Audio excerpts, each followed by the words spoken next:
Chapter 9. Cold. Roberto drank from the snow-fed water in the stream and shivered. He had left the wolf behind more than an hour ago, but the image of its maddened face lingered and kept him from thinking straight. He had to shake it off. He couldn't afford not to think straight. He wore Samuel's blanket, now his only blanket, draped across his back and around his arms. He used the rope as a belt. It had been terrible luck that the wolf had fallen right on his blanket. No, it wasn't a matter of luck. It was Roberto's stupidity. He should have tied the blanket around his abdomen when he first climbed down the tree. He should have taken good care of it all the time. If he had, he'd still have 2 blankets. Roberto straightened the blanket and took stock of his situation. The stream promised a steady, if poor, food supply. The problem was that it was headed southeast. Warmth was due south, and with only 1 blanket he needed to get to a warm place fast. Winter was upon him. Last night's snow was the start of the inevitable. It would get worse. Much worse. Everyone knew about Eastern European winters. He left the stream and walked south. Roberto hoped the sun would warm up on the land at least a little bit as the day went on, but it didn't. The wind was bitter behind him and the snow stayed. The land was much more sloping now, and stands of trees were rare. Roberto climbed from one hill to the next, always on the lookout for anything that moved. He saw a lone white rabbit, but still had no way to kill it. He thought of the hamster burrow back in the woods. It was a pity he hadn't gotten the chance to raid it for nuts. His lips were cracked and his teeth felt fuzzy, and he was always hungry. Always hungry. He saw the tracks of deer. He ate snow in little bits to quench his thirst. He walked, and as he walked, he talked to himself. After a while, his stomach actually hurt less somehow. Then he saw them. He came over the crest of a hill. Tanks, jeeps, troops of soldiers, mules. From this distance, he couldn't tell whether they were Soviets or Germans. He stared for a moment, unbelieving. This was only his 3rd day of being alone, but he'd come to think of the world as empty of humans. Of course it wasn't. The war was going on. People were killing each other. These soldiers might kill him. He looked around for a place to hide, but he was already well past the last stand of trees, and if he tried to run back to them, he was almost sure to be seen. There was no vegetation whatsoever between him and the soldiers. Nothing to hide behind, nothing to hide under, except snow. Snow. He took the blanket off his shoulders and spread it on the ground. He covered it with snow. Then he snaked himself under it and peeked out the other side. He crawled along like that on his belly on the snow, covered by the camouflage blanket. Snow caught the collar of his shirt, then it got shoved down inside, freezing him from his Adam's apple all the way down to his sternum. He wrapped his hands and forearms in the corner of the covering blanket, but the snow scraped and burned at his upper arms. It hurt like fire. When he was close enough to see the soldiers well, he stopped. They were a mixed group. The ones at the front with the tanks wore the German uniforms. The ones at the rear with the mules wore the Italian uniforms. The German soldiers had heavier boots, better coats. They walked in neat rows with energy and assurance. The Italian soldiers were scraggly in comparison. They walked in scattered groups, their shoulders slumped. They looked disheartened, even from where Roberto lay. One soldier nudged another in the shoulder. They were talking, maybe telling stories, like Roberto and Samuel used to do. Roberto couldn't hear anything from the distance. He wished he could listen to their voices. He'd give a lot to hear Italian. He'd give a lot to hear a story and tell a story and not be alone. So alone. But they all carried weapons, Germans and Italians alike, so it didn't matter if they held their heads high or not, and it didn't matter what language they spoke. They were all there for the same reason. If Roberto showed himself, they'd surely feed him, and maybe they'd give him better clothes. But he'd be punished for running away from the work camp, and he'd definitely have to work for them somehow. He'd have to be a part of this war again. Roberto pressed both fists against his stomach to loosen the hunger knot, just as he had done so often when he was back at the farm work camp. He filled his mouth with snow to keep himself from shouting. He watched the soldiers go by. Keeping silent was hard, harder than facing the wolf. He waited till they were out of sight. Then he stood up and shook the snow off the blanket. He was shivering uncontrollably by now. Lying on the snow had taken its toll, and filling his mouth like that had been foolish. He needed to warm up, and fast. He rubbed the blanket hard on his arms and neck. He stamped his feet and walked in a circle and rubbed and rubbed. Then he wrapped himself as tightly as he could in the blanket. He followed the trail of soldiers going where they'd come from.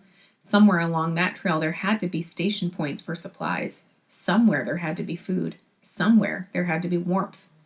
He walked all afternoon. He came to nothing. But the trail went generally south, so at least he was heading toward a warmer climate. Night came. There were no trees to burrow under or climb up into. The moon was bright on the snow, so bright Roberto could still follow the soldier's trail. He kept walking. Whether sleeping or moving, he was a target for whatever might be on the prowl, animal or human. Soldiers. But he wasn't so sure anymore that he didn't want to be found by soldiers. It was cold, and it was growing colder as the night deepened.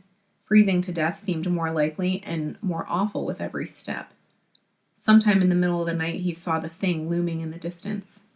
At first, it looked like a prehistoric monster from a nightmare. Part jutted up into the sky, a broken claw scrabbling futilely at the stars. Pieces stabbed out in all directions. Roberto stood still and looked at it until he was sure it wasn't alive. Nevertheless, his jaw clenched and his ears buzzed with fear. He walked closer, and the smell of dead fire invaded his nose. A sick feeling grew in his stomach. There was something dreadfully wrong here. He stood in front of what must have been a giant shed. It had been burned to the ground, and recently. No snow had fallen over the destruction yet. The thing in front of him was a mess of twisted metal, some kind of contraption for farming, a reaper maybe, and behind it was a burned-out tractor with a crank in front. The huge iron rear wheels had wide, flat spikes. It had been built to be indestructible in the field, but no one had thought of fire. Other unrecognizable things lay in the rubble. The fire must have been tremendous, gigantic flames licking their way up toward the clouds. It must have been so hot. Oh, heavenly hot. If only he could have been nearby when it happened. If only he could have warmed himself in its glow. Roberto looked around at the surrounding land. It was level here, and something about it made him know this had been fertile soil, a wonderful farm. He imagined it in warm days, thick with yellow wheat. He thought of the people baking heavy loaves of bread from that grain, sitting around tables, swapping stories as they ate. He looked back at the charred remains, the people who had worked this reaper, this tractor. They would have no way to prepare the earth this spring, no way to harvest it. They'd go hungry. Roberto was hungry, and he was enormously sad. It was better that he hadn't been here to feel the fire. It hadn't been a heavenly heat. It had been hellish. It had been full of death. He turned back to the soldiers' tracks, moving listlessly now. He wasn't sure he could stand to see what else lay along this trail, if anything lay along this trail. Maybe he'd trudge forever, endlessly. He'd move more and more slowly. The small clouds of his breath were spaced farther apart. Everything about him was slowing down. He stared with dry, stinging eyes into the nothingness. He tripped and fell. The snow rasped against his cheek, almost like wet sand. He got up with difficulty and looked around. Nothing. So much nothing. He would freeze here on this godforsaken trail in Ukraine. Roberto's tears left streaks that froze tight on his cheeks. He ran then, stumbling and crazy. He ran. He was practically within calling distance of the small settlement before he realized it was houses and not just a clustering of bushes. He was so tired by now, he was becoming stupider by the minute. There was even a sign, undoubtedly and proudly saying the name of this village, though it was written in the Cyrillic alphabet and Roberto couldn't read a single letter of it. Blessed sign, blessed village. A cat ran across the front of a house and disappeared around the corner. Roberto walked along what was clearly the road through the village. He couldn't wait to see a human face, and at the same time he was terrified. Freezing was not the only way to die. His boots crunched on the snow. It sounded shockingly loud to his ears. He expected someone to bolt from a house and shoot him dead before he could surrender. He lifted his hands to the moon. They shook with the cold. He coughed and his chest rattled, resounding in his head as though it were a hollow wooden ball holding a few dried beans. He turned in a circle to give a full view. Anyone who took a moment to look him over, anyone who didn't just shoot at first sight, would know he was harmless. They had to know. The houses were small, single-storied, and square. They had steepish roofs rounded on the top. He counted 11 of them. There was no light anywhere, no spiral of smoke from a chimney, no sign of movement beyond that single cat. The houses hadn't been burned, but something had happened here. Something bad. He couldn't just stand there all night. In fact, the wind was picking up in a fierce way. He probably couldn't stay standing more than a few more minutes. Even if there were no live hearths, these houses provided shelter from the sharp wind, and he needed to get to the other side of those doors now or never. He kept his hands high over his head, though they felt heavy as lead. He went up to the closest house. The front door stood partly open. Somewhere in his head was the knowledge that he should have been alarmed at that fact, but he couldn't face that alarm right now. He needed shelter from the wind.